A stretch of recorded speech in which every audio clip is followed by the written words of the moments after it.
Vicente, thank you so much for joining me today. It's exciting to get to talk about a topic like this morning. How are you?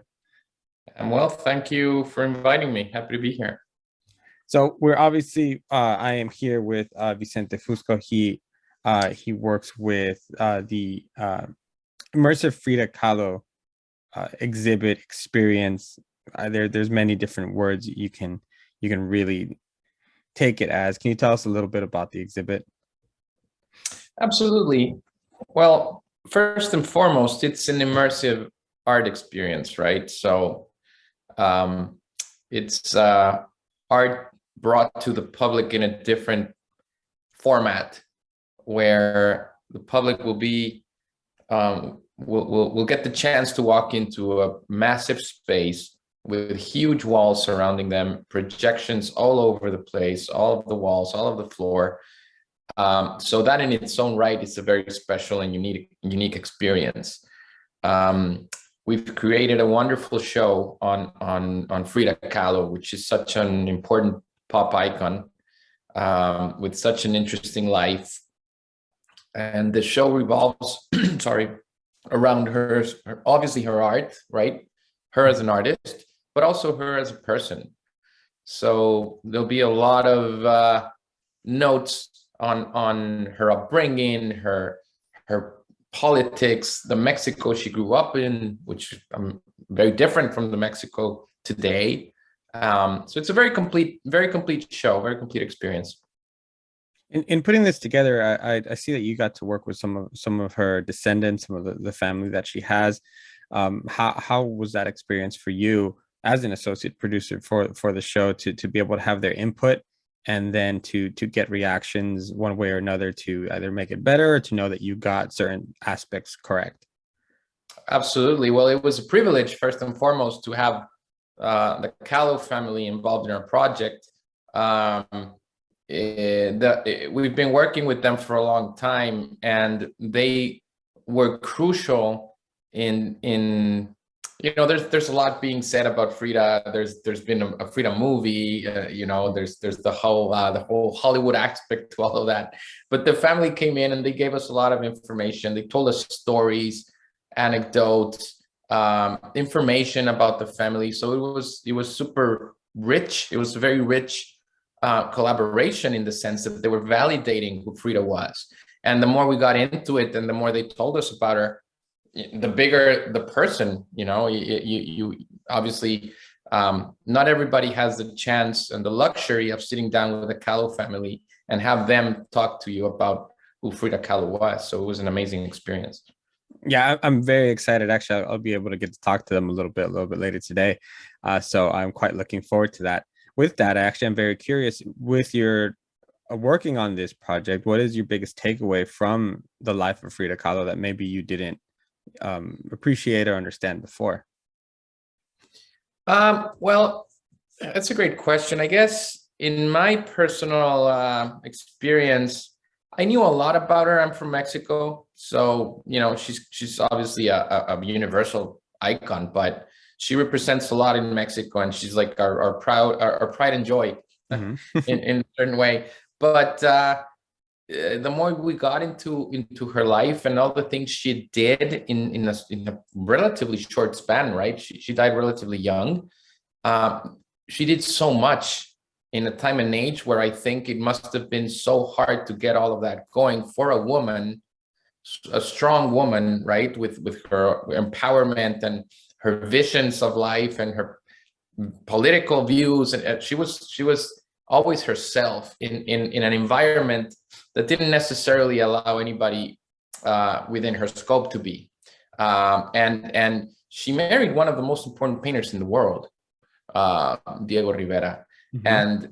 And to me, getting into it and seeing who Diego really was, I've always known him as an amazing painter, but really digging into the stories and seeing the impact Diego had on a worldwide scope and range, and how Frida is the more famous of them today, of them both, right? Like, to me, that's just insane.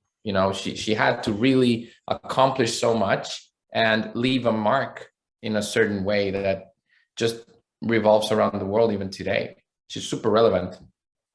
Yeah, it seems like that she's that kind of pop culture icon that will always be relevant and around for a variety of reasons. And I think obviously as being part Mexican also, it's it's an orgullo, as we say, to be able to be able to promote an event like this, an immersive experience, so that everyone can kind of gain a little bit more appreciation of her artwork and her life. And with that, I want to talk a little bit more about the immersive experience, because it seems like it'd be quite challenging to put that together. Tell me, what does it take to bring together technically something like this? Well, fortunately, I have nothing to do with that process. So we have an amazing team, an amazing artistic director. His name is Massimiliano Siccardi. He created the Immersive Van Gogh show for us as well.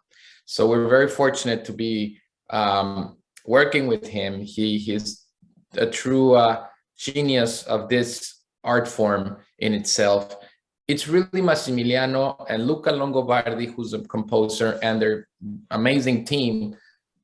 It's really them who say, okay, I'm going to build a show around Frida Kahlo. This is what I want to project, and this is what I want. This is a story I want to tell.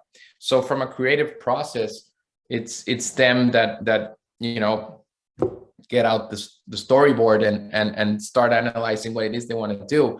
And you're right, it's a very complicated process because it can go any way, right? At the end of the day, it's his show and it's his artistry behind it. For this specific show, we were very happy with the results because we weren't expecting at all what he was going to bring into our meetings. And at the end of the day, what he did bring was parts of every single aspect of her life. What I was mentioning a bit earlier, what Mexico was like back then, the political views, the revolution, her experience within the U.S., where Frida and Diego would have works commissioned in the U.S., right? Mm-hmm. And what their experience was living in the U.S. for a certain time. All of these things, obviously, there's not a very specific and detailed narrative about it. The show is just audio visual, and one can interpret what they want, which is the beauty of it, right?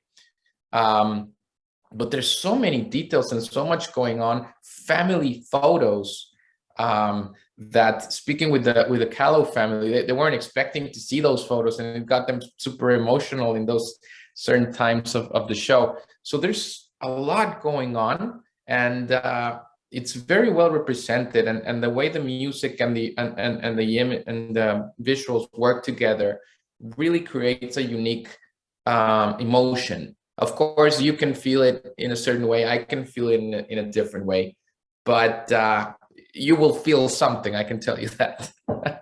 Give us one tip for anyone who's looking forward to heading over to the show. The next city obviously kicks off this weekend at San Francisco at the Lighthouse Art Space, and it runs through March 12th to June 11th. What's one tip you can give people who go by to make sure that they get their fullest experience, in your opinion?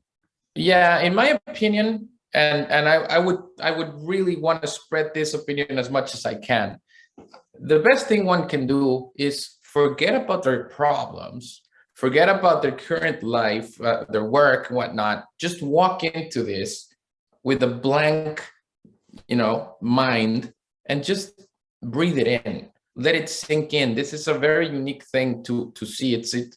There might be people who have actually been to immersive experiences, and that's amazing. But at the end of the day, this is a new art form, new format, and I would definitely say that to everybody. Just try and walk in and have a blank opinion about anything. Just let it sink in. Have your own interpretation.